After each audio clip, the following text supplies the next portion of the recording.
a organização institucional da igreja primitiva é muito lenta e gradativa.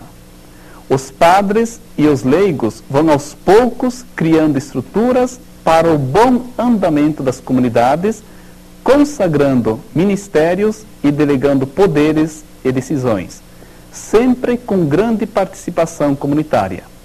Antes de tudo, as pequenas comunidades se organizam com estruturas simples, celebrando os cultos e os sacramentos nas casas das famílias. São denominadas Domus Ecclesiae. A partir de alguns padres da igreja, compreendemos a organização das comunidades. Hipólito de Roma foi discípulo de Irineu e atuou na igreja de Roma no final do século II. Foi presbítero e bispo num vilarejo perto de Roma e tornou-se adversário do Papa Calixto. Ele é o primeiro antipapa da história. A pacificação entre os dois foi meritória, uma vez que ambos foram exilados e martirizados no ano de 235 na Sardenha. Hipólito é conhecido como o autor da tradição apostólica. Nesta obra, apresenta a organização da Igreja Romana no século II e III. Incentiva uma igreja de puros e santos, exigindo uma rigorosa santidade dos ministros da igreja.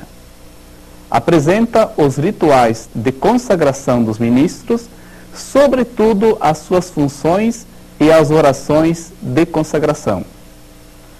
A nossa segunda oração eucarística do missal foi escrita por Hipólito e está nessa sua obra.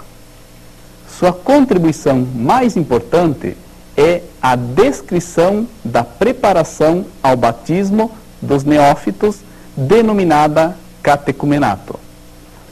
Nota-se a exigência de uma longa preparação de 3 anos, a conversão do estilo de viver, excluindo certas profissões e estilos de vida. O ritual descreve a mudança do nome, os exorcismos, o testemunho de padrinhos, os óleos consagrantes, a preparação quaresmal intensiva e a celebração da iniciação cristã na vigília pascal.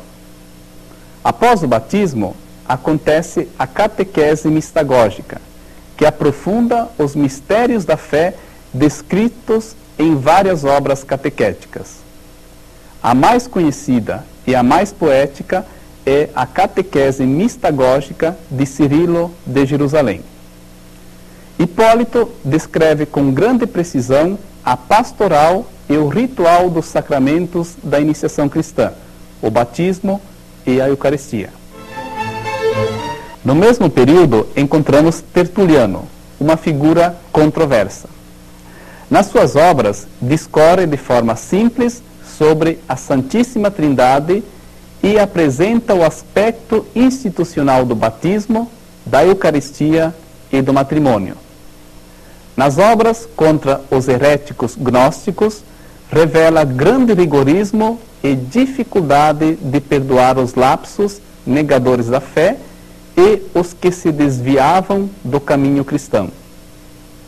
Por um lado, defende os cristãos das acusações dos pagãos, destaca o testemunho do martírio e o heroísmo cristão.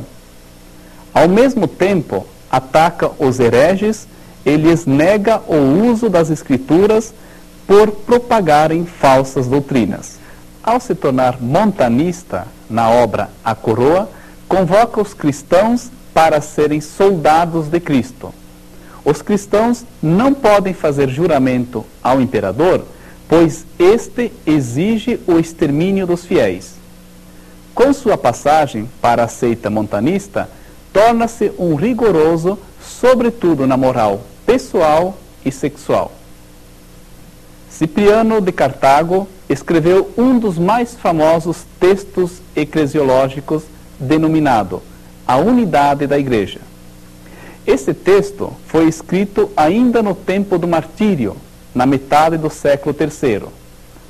É sua a famosa frase: fora da Igreja não há salvação.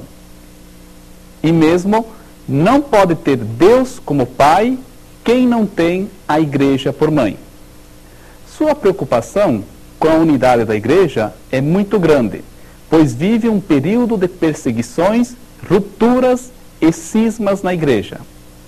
A igreja é a comunidade dos que acreditam em Jesus Cristo, família universal, que edifica os corações dos que são fiéis a Cristo e estão unidos pelo inquebrantável vínculo do amor.